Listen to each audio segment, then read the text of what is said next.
자, 오늘은 이 말씀을 가지고 성령을 따라 사는가라는 제목으로 말씀을 함께 나누겠습니다. 우리 오늘 말씀을 함께 따라해 보겠습니다. 시작. 성령을 따라 사는가. 영어로도 한번 해보겠습니다. Are you living by the Spirit? 예, 성령을 따라 사는가입니다.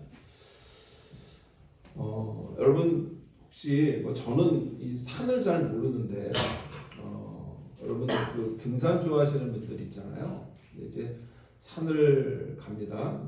등산을 하러 가는데 그 산을 한 번도 가보지 않은 그런 산이에요.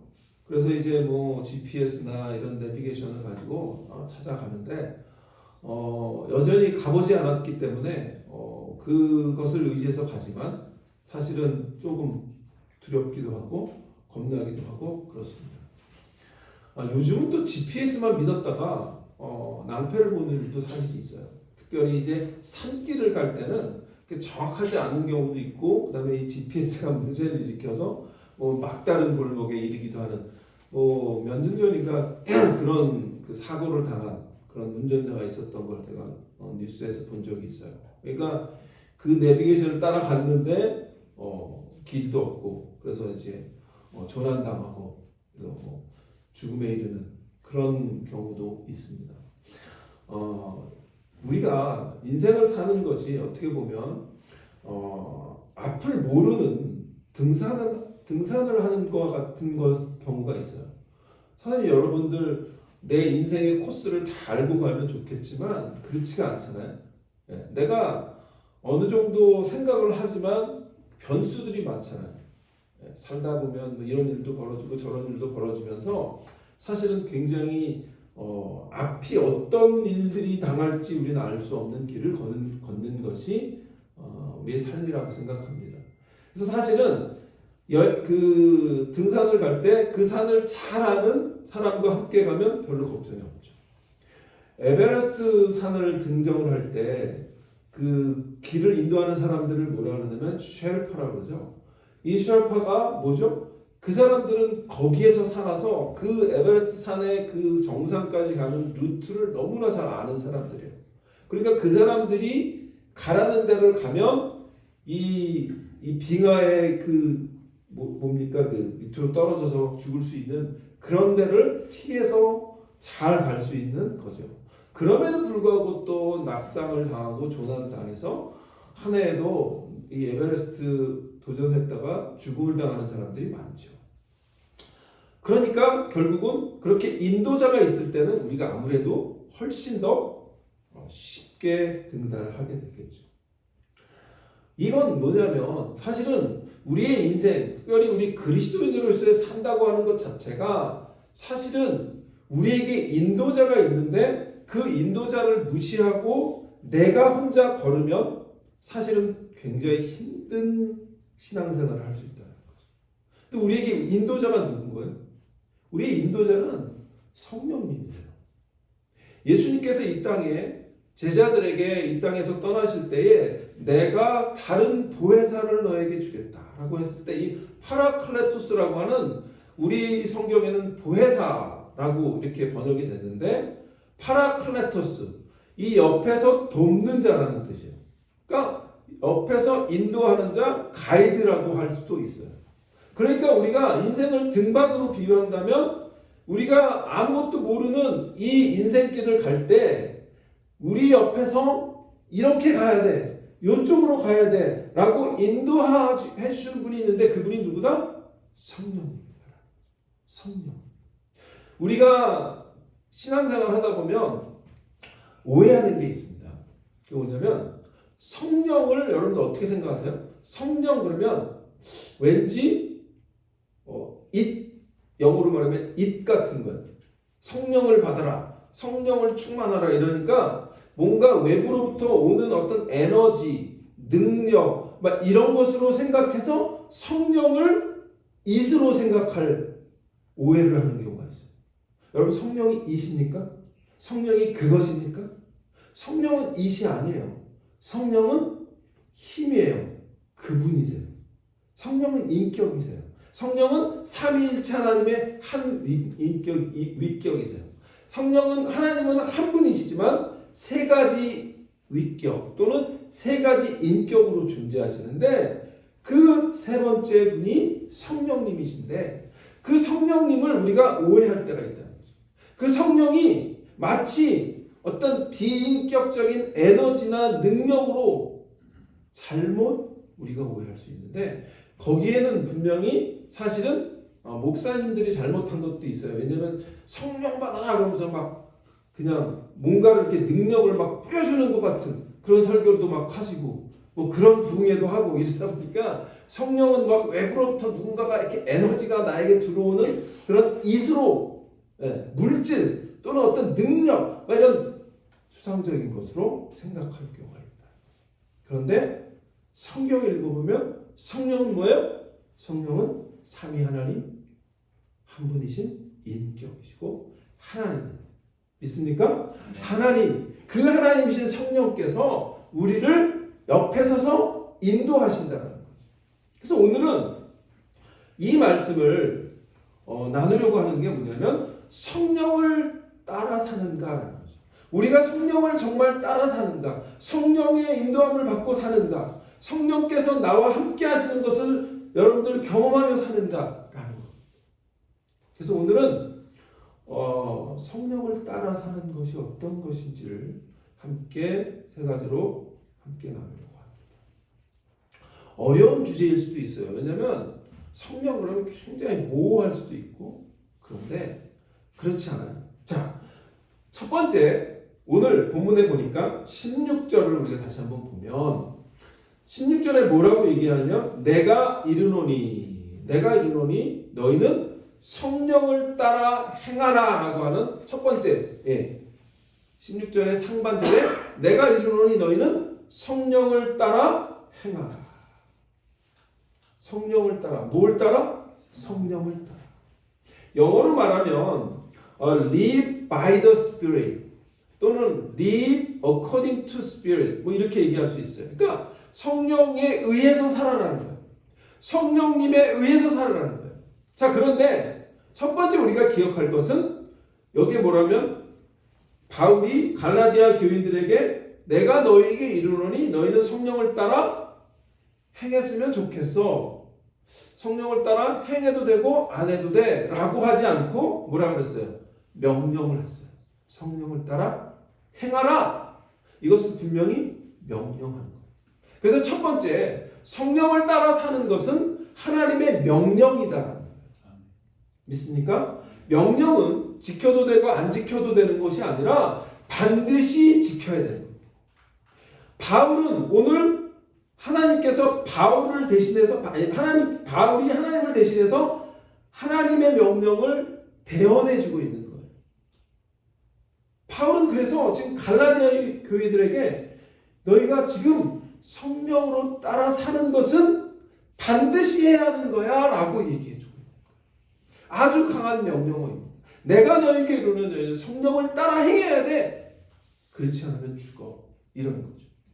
마치 아까 우리가 등산을 하는데 우리의 인도자 되시는 성령을 따라가지 않으면 조난을 당해서 죽을 수도 있는 그런 일들이 발생하는데 마치 그런 거죠. 우리가 성령을 따라 행하도록 살지 않으면 우리의 삶이 피폐하고 죽을 수밖에 없는 그런 존재 같다라는 얘기를 해주고 있는 거예요. 단순히 지금 바울이 제안을 해주고 이렇게 해주는 게 어때? 라고 얘기하는 것이 아니라 선택이 아니라 이것은 필수로 반드시 해야 되는 그런 하나님의 명령인 것을 우리가 분명히 기억해야 되는 줄 믿습니다. 우리의 삶을 성령의 인도함에 맞추는 것, 행하라는 것은 반드시 그렇게 걸어가라는 거예요. 그런데 여기에 헬라어로 페리파테오라고 하는 말이 행하라라고 하는 말인데요. 이 말은 한 번만 하라는 것이 아니에요. 지속적인 명령. 지속적으로 계속 하라는 일회성이 아니라 지속적으로 계속 행동을 해야 한다라고 하는 그런 명령의 뜻이 있어요. 그러니까 우리가 신앙생활 한다고 하는 것은 성령을 따라 행하는 계속적인 삶, 그것이 신앙생활이에요. 여러분 어떠세요?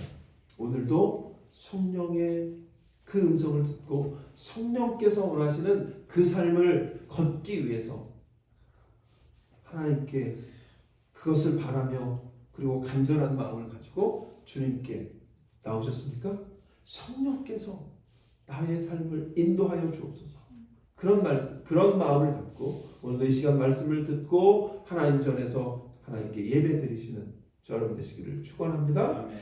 예수님께서 그래서 아까 제가 보혜사라고 하는 말을 했는데 우리 요한복음 14장 16절 17절에 보면 제자들에게 간절한 예수님의 마음이 느껴지는 거죠. 자, 이제 예수님께서 이 땅을 떠나셔야 되는데 제자들은 뭐냐면 내가 이 땅에 있는 동안에는 예수님을 따라다녔어요. 그렇죠? 예수님의 제자니까 팔로워였어요. 예수님의 팔로워였는데 예수님이 이제 곧 하나님께 하늘로 올리우실 거예요. 아버지께로 간다 그러셔요. 그러면 지금 이 제자들이 따라야 할 사람이 갑자기 사라지는 거 아니에요? 얼마나 불안하고 이건 뭐지?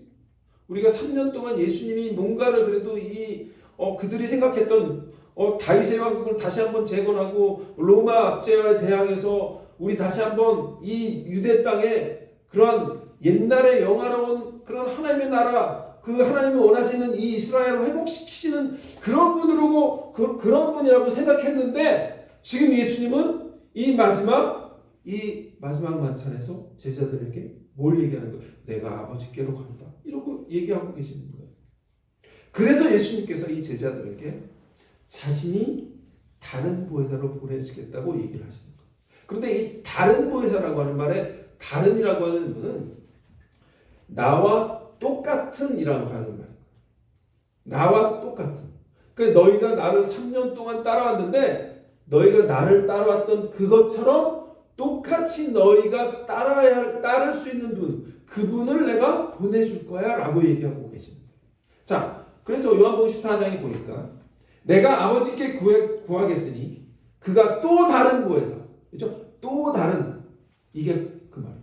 또 다른은 뭐야? 나와 똑같은 보혜사를 너에게 주사 영원토록 너희와 함께 있게 하리니. 3년만이 아니에요. 이제는 어떻게 해요? 영원토록. 그러니까 아까 제가 말씀드린 이 성령을 따라 사는 삶은 평생 우리가 이 땅에 사는 동안에 영원히 계속해서 지켜야 할 하나님의 명령이라는 거죠. 영원토록 함께 하실 그 성령께서 우리에게 오신다라는 거죠. 그 약속을 예수님이 하시는 거예요. 그리고 17절에 그는 진리의 영이라 세상은 능히 그를 받지 못하나니 이는 그를 보지도 못하고 알지도 못함이라. 그러나 너희는 그를 아나니 그는 너희와 함께 거하시며 또 너희 속에 계시겠습니다. 자, 이거 보세요.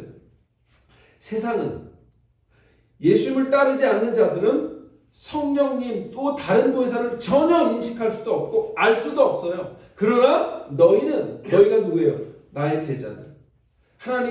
예수 그리스도의 제자들. 예수님을 아는 제자들. 예수님을 믿는 하나님의 자녀들은 그분을 안다는 거예요. 그분을 알고 그분이 너희 가운데 거하실 뿐만 아니라 어떻게 해요? 우리 속에 거하신다. 우리 안에 거하신다. 믿으시기 바랍니다. 오늘 성령께서 우리 가운데 거하셔서 우리를 인도해 주실 것을 우리가 믿고 나가는 것, 그것이 신앙생활인데 바로 예수님이 그 약속을 하시는 거죠. 제자들에게 내가 하늘로 올려줘도 또 다른 분이 오실 거야. 그러나 그분이 성령이에요. 다른 보혜사 성령이라고 말씀하십니다. 성령을 따라 사는 것. 그래서 우리의 눈에 보이진 않지만 마치 3년 동안 따라다녔던 예수님을 따라다녔던 제자들이 예수님을 보고 따라갔듯이 이제 제자들은 오순절 성령 사건 이후로 그들은 뭐예요? 눈에 보이는 예수님은 떠나갔지만 성령께서 그들과 함께 하심을 믿고 그 성령을 따라 행했던 그 길이 뭐예요? 기독교 2000년의 역사인 것 믿으시기를 바랍니다. 그렇다면 우리도 오늘 그렇게 가는 거예요. 우리가 눈에 보이는 예수님을 믿지 않지만, 예수님을 보지 않지만, 그러나 성령께서 우리 가운데 임하심으로 우리가 예수를 믿을 때 성령께서 우리에게 오셨기 때문에 그 그분을 따라 행하는 존재, 그것이 그리스도인의 삶인 것을 분명히 기억하시기를 바랍니다. 그래서 우리가 지난번에도 한번 읽었지만 바울이 뭐라고 얘기해요? 로마서 8장 보세요. 로마서 8장 9절 그리고 14절에 보니까 만일 너희 속에 하나님의 영이 거하시면 너희가 육신에 있지 아니하고 영에 있나니 누구든지 그리스도의 영이 없으면 그리스도의 사람이 아니라. 우리가 예수를 믿는다고 하는 것 자체는 그리스도의 영이, 성령이, 다른 보혜사 그 성령이 우리 가운데 임하셨다는 것이고 그분이 우리에게 함께 함으로 인해 우리가 그리스도인이라고 하는 아이덴티티가 생겨났다. 그리고 결국은 뭐예요? 14절 무릇 하나님의 영으로 인도함을 받는 사람은 곧 하나님의 아들이라. 우리가 읽었던 거예요. 하나님의 영으로 인도함을 받는 것. 그것이 뭐예요? 하나님의 성령을 따라 사는 삶인 걸 우리가 믿으시기를 바랍니다. 그것이 명령이에요. 분명히 기억하세요. 성령을 따라 사는 것은 옵션이 아닙니다. 하나님의 명령인 것을 기억하시기를 바랍니다. 자, 두 번째. 똑같은 16절에 보니까 16절 17절입니다. 16절 17절에 보니까 내가 이르노니 너희 성령을 따라 행하라 명령을 주셨어요. 그런데 그 성령을 따라 행하는 것이 무엇인지 설명해 주세요. 물론 제가 성령을 따라 행하는 것이 무엇인지는 이것 말고도 많이 설명하고 많이 말씀을 드릴 수 있어요. 그런데 오늘은 이 특별히 갈라디아서 5장에서에 있는 말씀을 중심으로 말씀을 드리는 거예요. 바울이 그렇게 설명해줘요. 성령을 따라 사는 것이 무엇인지 뭐라고 얘기하는지 잘 들어보세요. 성령을 따라 행하라. 그리하면 육체의 욕심을 이루지 아니하리라. 육체의 소욕은 성령을 거스르고 성령은 육체를 거스르나니 이 둘이 서로 대적함으로 너희가 원하는 것을 하지 못하게 하려 함이니라. 자, 여기서 바울이 얘기하는 언어가 있는데 그 언어가 뭐냐면 육체 욕심 또는 육체 소욕이라고 하는 거예요. 육체 욕심, 육체 소욕. 바울은 먼저 성령을 따라 사는 것이 어떤 의미인지를 부정적인 의미로 설명해요. 무슨 의미? 부정적, 네거티브 사이드. 성령을 따라 사는 것은 어떤 것이 아니어야 돼요. 그 어떤 것이 아닌 게 뭐냐면 육체 욕심을 따라 사는 것. 그것이 아니어야 되는 거예요. 그러니까 성령을 따라 사는 사람은 육체 욕심을 따라 사는 자가 아닌 거예요. 지금 바울이 그 얘기를 하는 거예요.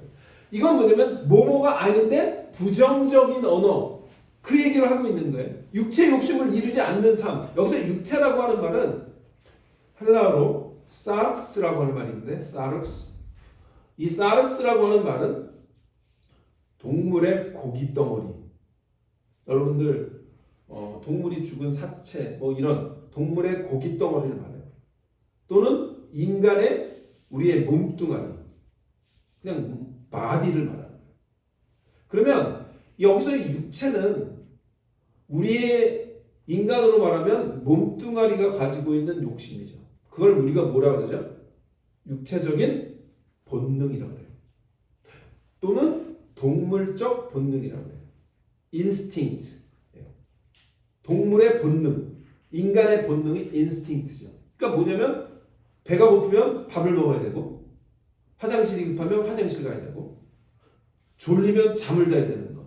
그게 육체적인 본능이고 그 욕심이에요.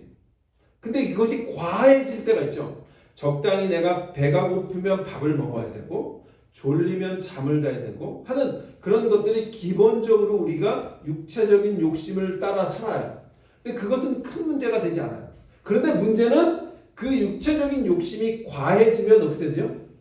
여러분, 밥 먹는 것도 육체적인 욕심이 과하면, 과식을 하면 문제가 생기죠? 탈이 생겨요? 소화가 안 돼요? 문제가 생기는 거죠.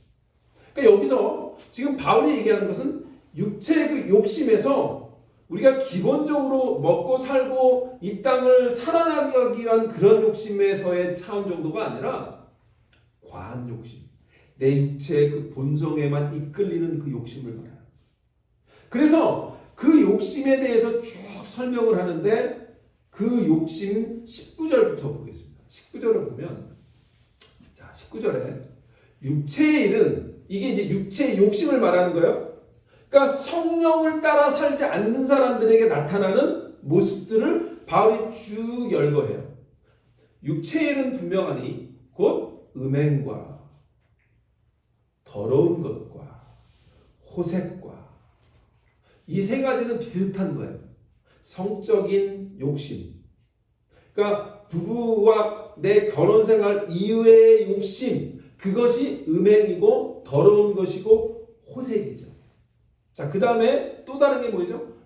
그러니까 내가 예를 들면 결혼 생활 이외에 다른 욕심을 내는 것이죠. 그러니까 과한 거예요.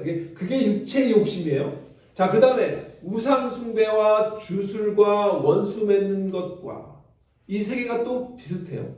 우상 숭배, 주술, 원수 맺는 것은 하나님 앞에서 사는 자로서 하나님과 원수 맺는 거예요. 우상 숭배나 주술 또는 점을 보거나 그 다음에 원수 맺고 사는 것, 이 모든 것은 뭐예요? 하나님 앞에서 올바르지 못한 그런 신앙적인 모습들. 그 다음에 분쟁과 시기와 분냄과 당짓는 것과 분열과 이단과. 자, 여기도 보면 인간 관계 속에서 벌어지는 내 욕심만을 생각하고 내 욕심만을 따라 살 때 벌어진 일들이에요. 그죠? 원수 맺는 것, 분쟁, 시기, 분냄, 당짓는 것, 분열, 이런 것들. 이런 것들은 다 가만 보면 뭐죠? 내가 나 중심적으로 내 욕심만 채우려고 했을 때 일어나는 일들이에요. 누군가가 원수가 되는 것, 분쟁하고 싸우는 것, 그 다음 누가 잘 되는 꼴을 못 보는 시기, 그 다음에 그걸로 인해서 분이 나는 것, 그 다음에 당짓는 거 뭐냐면 다른 사람은 연합되지 않고 서로 싸우는, 그죠? 옛날에 이제 조선시대 보면 붕당 정치라고 해가지고 뭐 남인 서인 뭐 이렇게 맨날 싸웠잖아요. 그런 거죠. 근데 그게 고린도 교회에서도 맨날 당짓고 싸웠어요. 나는 아볼로파요, 나는 예수파요, 나는 바울파요. 그러고 싸웠단 말이죠. 근데 그런 분당, 이 당짓는 것, 이것도 하나님이 성령을 따라 행하는 자가 보일 수 없는 일들 거죠. 그래서 분열하고. 그 다음에 21절에 보세요. 투기와 술 취함과 방탕함과 또 그와 같은 것들이라. 이게 지금 육체의 일들인 거예요. 육체의 욕심을 따라 사는 자들의 모습들이 이런 거예요. 예를 들면 여기도 술 취함, 이런 것들도 뭐죠? 내가 술을 더 먹고 싶은 그 육체적인 욕심에 따라서 술 취하고, 그 다음에 그걸로 인해서 뭐 음주운전도 하고, 그러면 어떻게 돼요? 사고 내고 사람들을 죽일 수도 있고, 이런 것들이죠. 그러니까 나의 육체의 본능에 이끌려서 그것의 욕심을 과한 것을 절제하지 못하고 그렇게 나갈 때, 그것은 성령을 따라 사는 상과는 거리가 멀어요.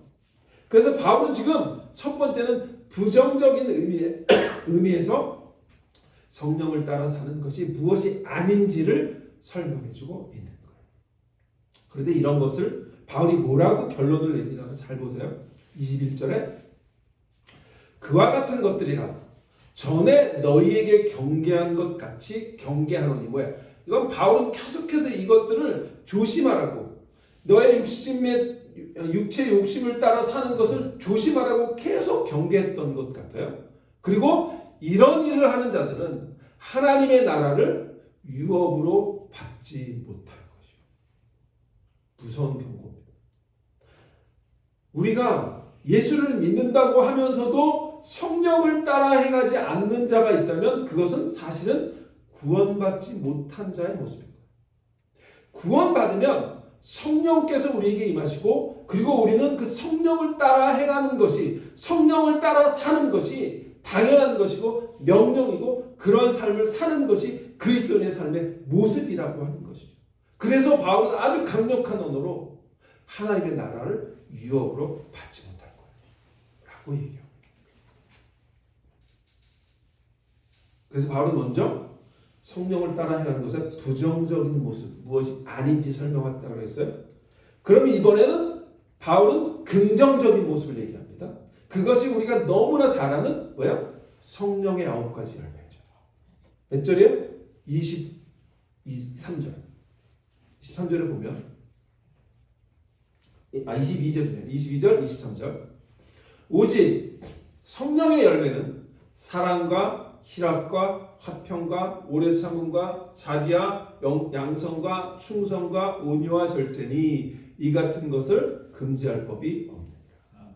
자, 그러니까 두 번째 우리가 기억해야 될 것은 뭐냐면 성령을 따라 사는 것은 자, 두 번째 죄를 이기며 사는 것이야. 아까 얘기했던 그 육체 일들, 그 육체 일들을 우리가 한마디로 정의하면 뭐죠? 죄죠. 죄를, 그런데 성령을 따라 사는 자는 이 죄를 이기며 사는 거예요. 죄를 이기며 사니까 아까 22절, 23절에 뭐예요? 성령의 열매를 맺고 살 수 있는 거예요. 믿으시기 바랍니다. 이 성령의 열매를 맺는 것은 우리가 막 노력해가지고 막 그런 내가 열심히 착하게 살려고 노력해서가 아니라 성령을 따라 살고자 우리가 마음을 먹고 성령에 의지하여 성령님에 따라 살 때 자연스럽게 맺어지는 열매. 그것이 성령의 열매예요. 그러니까 우리가 열심히 노력해서 되는 그런 것이 내 인간적인 착함과 의로움을 노력해서 성령의 열매가 맺어지는 것이 아니라 성령을 따라 살고자 하는 우리의 간절함과 성령께 순종하고 성령을 따라 살고자 하는 마음들이 풍성해질 때 성령께서 우리의 삶을 통해서 나타나시고 자연스럽게 열매를 맺게 하시는 줄 믿으시기를 바랍니다. 그래서 이 성령을 따라 사는 죄를 이기며 사는 삶을 다른 말로 표현하면 성령의 거룩함의 은혜를 받는 거예요. 성령은 우리를 거룩하게 하시는 거예요. 성령이 뭐죠? Holy Spirit이죠. 그럼 우리가 다시 쉽게 말하면 거룩한 영이잖아요. 그죠? 네. 그래서 한분들은 거룩할 성자잖아요. 그러니까 이 거룩한 영이시기 때문에 우리가 성령을 따라 산다고 하는 것 자체는 성령의 거룩함의 은혜를 받는 것인 줄 믿으시기를 바랍니다. 성령은 오늘도 우리를 거룩하게 하시고 죄를 이기며 살 수 있는 능력을 주시는 그런 인격이시고 우리와 함께 우리를 인도하시면서 우리를 은혜의 자리로 죄의 자리가 아니라 은혜의 자리로 인도하시는 줄 믿으시기를 바랍니다. 성령을 따라 살지 않으면 누가 가장 슬프실까요? 로마서 8장 8절을 보니까 이럽니다. 로마서 8장 육신에 있는 자들은 이건 뭐죠? 성령에 따라 살지 않는 자들은 이라는 거죠. 육신에 있는 자들은 하나님을 기쁘시게 할 수 없느니라. 하나님이 가장 슬퍼하시는 거죠. 성령을 따라 왜 예수께서 이 땅을 떠나실 때 내가 다른 보혜사를 너에게 줄게 그분을 따라 행해 라고 말씀하셨는데도 내가 육신의 욕심을 이루기 위해서 이 땅에서 산다면 육신에 있는 자들은 하나님을 기쁘시게 할 수 없다라고 바울은 분명히 얘기하고 있는 거예요. 그런데 한 발 더 나가요. 바울이 하나님을 기쁘시게 하지 못할 뿐만 아니라 뭐라 그래요? 13절에 너희가 육신대로 살면 반드시 죽을 것이거든. 죽는데. 그러니까 바울이 굉장히 무서운 단어를 쓰죠. 죽는다는 거죠. 근데 여기서 우리가 죽는다는 말은 뭘까요? 성령을 따라 살지 않으면 가다가 교통사고 나서 죽는다는 얘기일까요? 그 얘기가 아니에요. 성경에서 죽음은 하나님과의 관계가 단절되는 거예요. 그러니까 성령을 따라 살지 않으면 하나님이 나와 관계없는 삶을 사는 거죠. 그렇기 때문에 죽는다는 거예요. 하나님과 관계없는 단절된 삶을 산다는 거죠. 여러분은 어떠세요? 성령을 따라 사십니까? 아니면 하나님과 관계없는 삶을 사십니까? 그것은 죽은 삶이에요. 오늘도 성령을 따라 생명의 삶을 사는 저와 여러분 되시기를 축원합니다. 예. 성령은요 마치 아까는 제가 등산을 비유했는데 이렇게 비유할 수 있어요. 배, 옛날에는 이제 배가 요즘은 엔진으로 가지만 뭘 달아서 갔죠? 돛을 달았어요. 돛을 달아서 바람이 불면 그 바람에 따라서 바람이 배를 밀어주고 배가 가는 거예요. 인생이 마치 또 그런 것 같은 거죠. 배에 돛을 채워서 바람을 받아서 가야 되는 것처럼 성령은 마치 우리에게 바람과 같이 우리를 밀어주시는 거죠. 나의 인생에 어려움이 있을 때, 고난이 있을 때 성령을 따라 행하는 자는 성령께서 우리 가운데 옆에서 우리의 돛을 바람을 불어주셔서 삶을 순조롭게 순행할 수 있도록 인도해 주시는 그런 은혜의 성령님이신 것을 분명히 기억하시고 오늘도 성령을 따라 살기를 소망하는 간절히 바라는 여러분 되시기를 축원합니다. 예. 마지막으로요. 성령을 따라 사는 것은 25절에 보니까 이렇게 나옵니다. 바울이 만일 우리가 성령으로 살면 또한 성령으로 행할지니라. 근데 여기 보면 영어를 볼게요. Since we live by the Spirit, 그러니까 성령을 따라 사는 것, 따라 살기 때문에 let us keep in step with the Spirit. Keep in the step. 그건 뭐냐면 성령님과 동행합시다라는 거예요. 성령님과 동행해야 한다라는 거예요. 자, 제가 성령을 따라 행하는 것과 성령과 동행하는 것은 조금 구별해요. 성령과 동행하는 것은 걷는 거예요. 그러니까 걷는데 내가 누군가 함께 걸을 때 그 스텝 바이 스텝을 가는 거죠. 한 걸음 한 걸음 주님과 함께 가는 거죠. 성령께서 우리에게 원하시는 것이 있는데 성령님이 한 발 한 발 우리를 인도하실 때 그 한 발 한 발 같이 따라가는 것, 그것이 순종의 삶이거든요. 그러니까 그거예요. 주님이 원하시는 건, 하나님이 원하시는 건 성령과 동행할 때, 성령을 따라 사는 것이 다시 말하면 성령님과 한 발 한 발 스텝 바이 스텝으로 동행하는 삶이라고 합니다. 이게 왜 중요하냐면 성령께서 우리에게 말씀하실 때 나아가고, 그리고 하나님께서 어떨 때는 성령께서 우리를 붙들고 계실 때가 있어요. 그러면 우리는 나가지 않는 거죠. 내가 오버하지 않는 거죠. 그게 근데 잘 어렵죠. 왜냐하면 그게 제가 그래서 성령의 충만함을 제가 2주 전인가 말씀을 드렸죠. 성령의 충만함은 성령께 뭐 하라는 거예요? 민감하라는 거예요. sensitivity. 성령께 민감하면 성령의 음성을 듣고 스텝 바이 스텝 갈 수 있는 거예요. 그런데 내가 그게 민감도가 떨어지면 내가 막 먼저 가기도 하고 성령님은 저기 가셨는데 나는 여기 아직도 있고 이런 스텝 바이 스텝이 안 되는 거예요. 동행이라고 하는 말은 같이 보폭을 같이 해서 걷는 걸 말하는 거예요. 제가 이거를 잘 못해요. 우리 집사람하고 어디 가면 이 보폭을 맞출 줄 못해. 그래가지고 맨날 맨 앞에 가거나 그래요. 그러면 그러다 갑자기 기억이 나. 그러면 뒤를 돌아보면 저렇게 가 있어. 그러면 저한테 그래요. 기억났어? 이래요. 이게 동행이 제 와이프하고는 제가 잘 못해요. 근데 마치 그런 거죠. 이게 기억이 안 나는 거예요. 나 혼자 막 하다 보면 성령님께서 나 옆에 계신가? 이렇게 되는 거죠. 성령과 동행하는 것, 그것이 성령을 따라 사는 거예요. 왜 그것이 중요하냐면 성령께서 나의 삶을 컨트롤하도록 성령님께 모든 것을 의지하는 거거든요. 그래서 이 원 바이 원, 그냥 그때마다 성령께서 나를 붙들고 나를 인도하시면서 통제하시도록 내 삶을 내어드리는 것, 그것이 성령을 따라 사는 것이고 그것이 성령님과 동행하는 것. 믿으시기 바랍니다. 이건 그런데 뭐가 필요하냐면 의도는 나의 의지적인 노력이 필요해요. 여기서 내가 의지적으로 성령님과 동행하고자 하는 그 의지가 필요해요.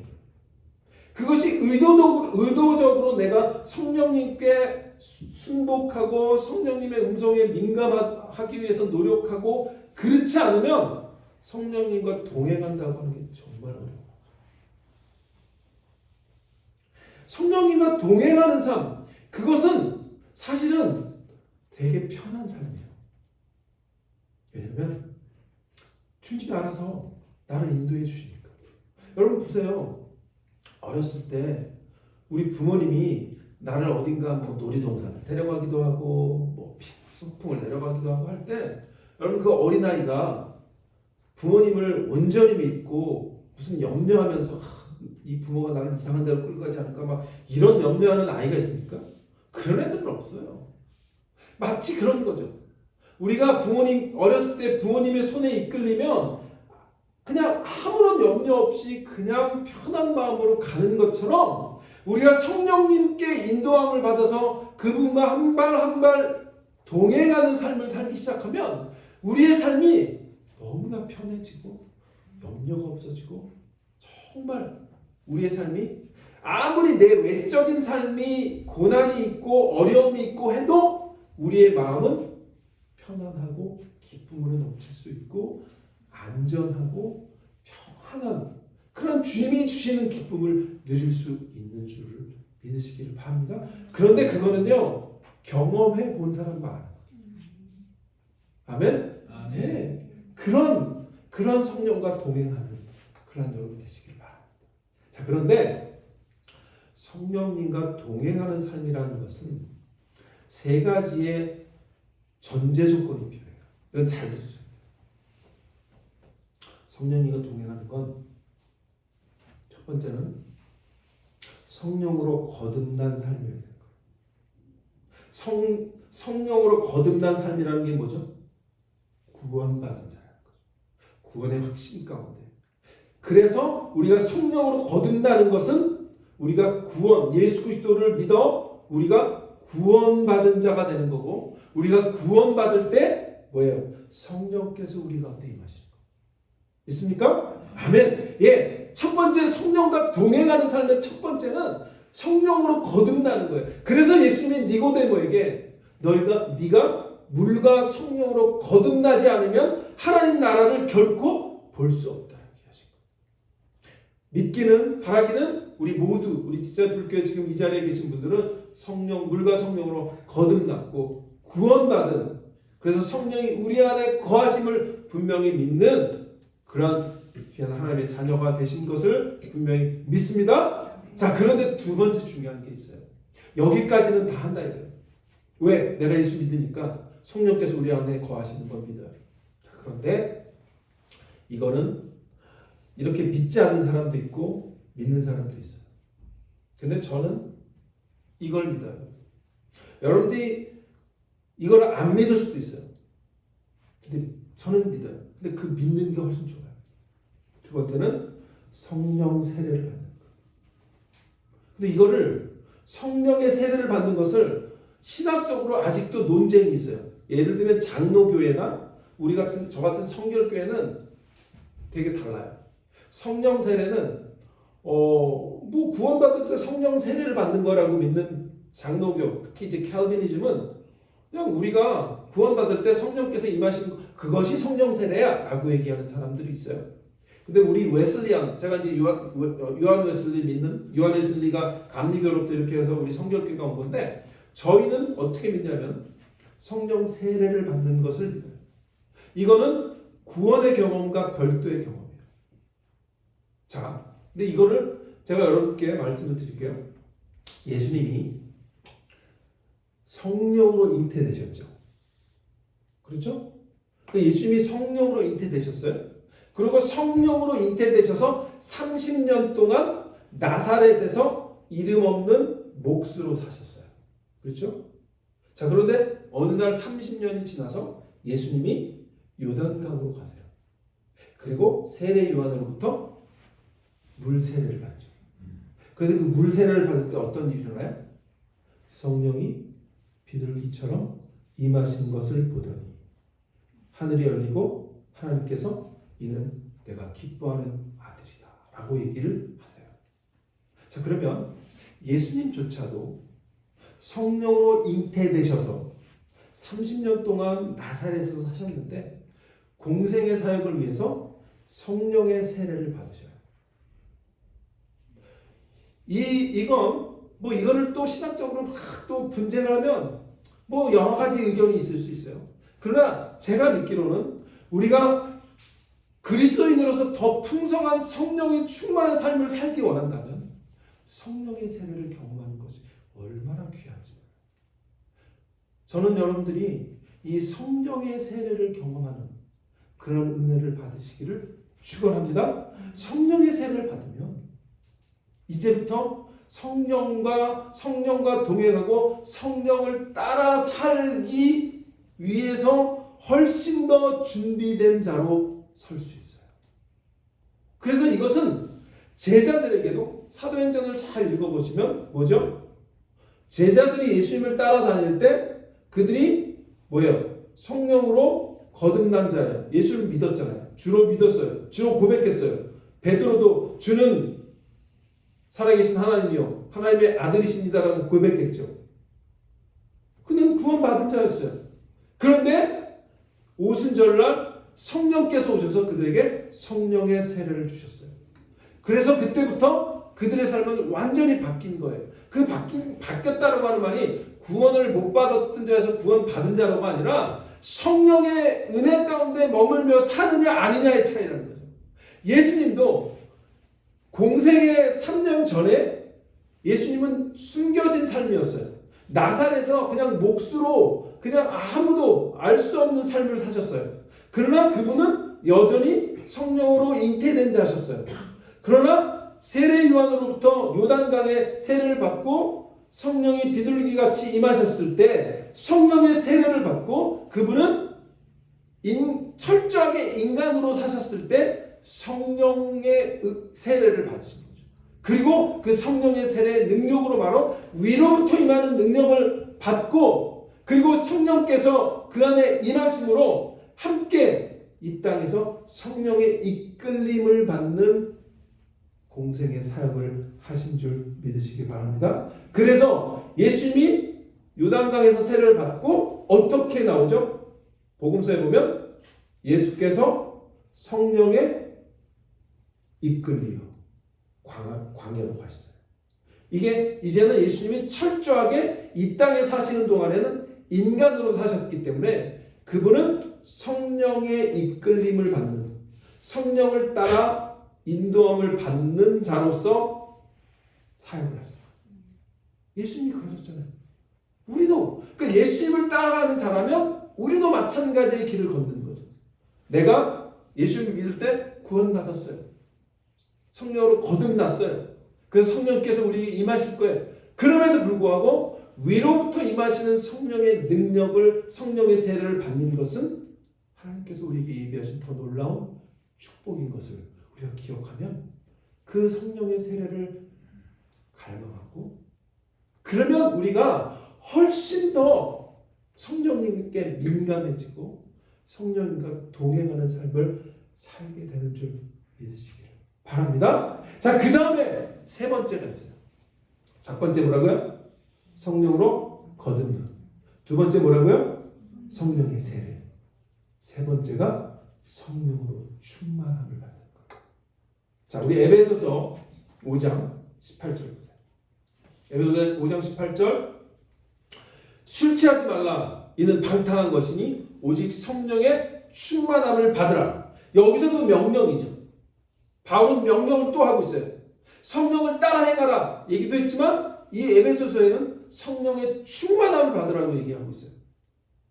자, 여기서는 이제 성령의 세례를 받은 자면 그것이 계속 지속되어지는 거예요.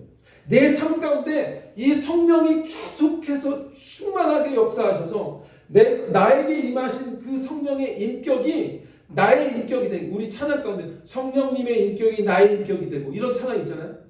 그게 그냥 말로 하는 게 아니라 성령께서 나에게 함께 동행하시기 때문에 성령이 충만함을 얻으면 성령님의 인격이 나의 인격이 되는 거예요. 그리고 그 인격대로 성령께서 인도해 주시는 대로, 성령께서 말씀하시는 대로 그 성령의 충만함을 계속적으로.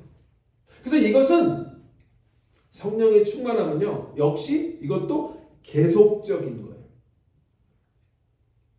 충만함을 계속 받는 거예요. 성령께서 우리 가운데 임하셔서 계속 우리에게, 쉽게 말하면 옆에서 계속 바람을 주시는 것 같은 거죠. 성령 계속 충만하게 말씀하시고 인도하시고 가이드하시면서 계속 충만함을. 믿으십니까? 아멘. 여러분, 이것을 믿는 자와 믿지 않는 자는 뭐라 그럴까요? 그리스도인의 삶의 퀄리티가 다를 수 있어요. 믿지 않든, 여러분들 못 믿겠어 할 수 없어요. 그런데 달라요. 성령의 그 세례와 성령의 충만함을 여러분들이 삶 가운데 경험하시면 그것이 여러분들의 삶을 완전히 바꿔놓는 줄 분명히 믿습니다. 예.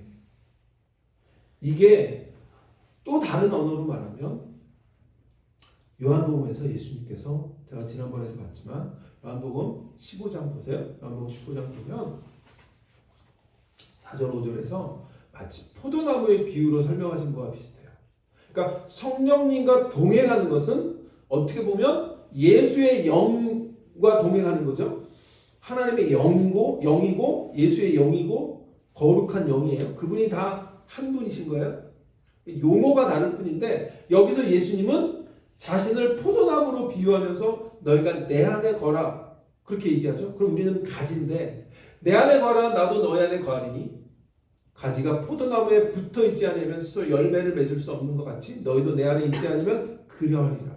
나는 포도나무에 너를 가지니 그가 내 안에 내가 그 안에 거하면 사람이 열매를 많이 맺나니 나를 떠나서 너희가 아무것도 할 수 없느니라. 아까 제가 뭐라 그랬죠? 육신의 일을 하는 자는 뭐예요? 결단코 죽으리라고 했죠. 그러니까 예수님을 떠나서는 결코 죽는 것과 열매를 맺지 못하는 것과 동일한 거예요. 자, 그래서 이게 다 연결돼요. 아까 갈라디아서 5장에서 바울이 뭐라고 그러죠? 성령을 따라 행하는 자의 긍정적인 면을 뭘로 얘기했어요? 성령의 열매. 예수님도 지금 포도나무의 열매. 그러니까 성령이 충만한 자로 사는 것은 성령을 따라 사는 자인데, 성령을 따라 사는 자는 성령이 허락해 주시는 우리의 삶 가운데 충만한 삶이 있는데 그 충만함을 우리는 성령의 열매라고 얘기할 수 있습니다. 믿으십니까? 우리의 삶 가운데 성령은 계속해서 그 성령의 충만함 가운데 열매를 맺는 삶을 살기를 원하세요. 그러기 위해서 우리는 포도나무이신 예수님께 붙어 있는 거예요. 예수의 영이신 그분께 붙어 있는 거예요. 말씀 가운데 붙어 있는 거예요. 기도 가운데 주님과 계속 교제하는 거예요. 그런 것들이 우리를 계속해서 성령의 충만함으로 계속 지속할 수 있도록 은혜를 주시고 성령의 충만한 은혜를 우리에게 허락해 주실 줄 믿습니다. 말씀을 마칩니다. 오늘은 정말 중요한 말씀을 드렸어요. 저는 앞으로 여러분들과 토요일 성경 공부를 하든 성령에 대한 얘기를 많이 이제 할 건데요. 이 성령에 대해서 우리가 모르는 게 너무 많아요. 왜냐면 그냥 우리가 옛날에 저도 마찬가지였는데 성령 막 그러면은 막 부흥회 가갖고 그냥 성령 받아라 이 정도로만 그냥 성령을 이해해가지고 성령님 그러면은 막 난해하고 그냥 아까 말한 것처럼 무슨 에너지 막 이렇게 막 기운 막 이런 식으로 비인격적인 어떤 외적인 어떤 그 능력이 우리에게 임하는 거로만 생각을 했는데 아까 말씀드린 것처럼 성령님은 인격이시고 하나님이세요. 그래서 우리가 하나님을 알아야 되는 것처럼 성령님에 대해서 더 많이 알아야 돼요.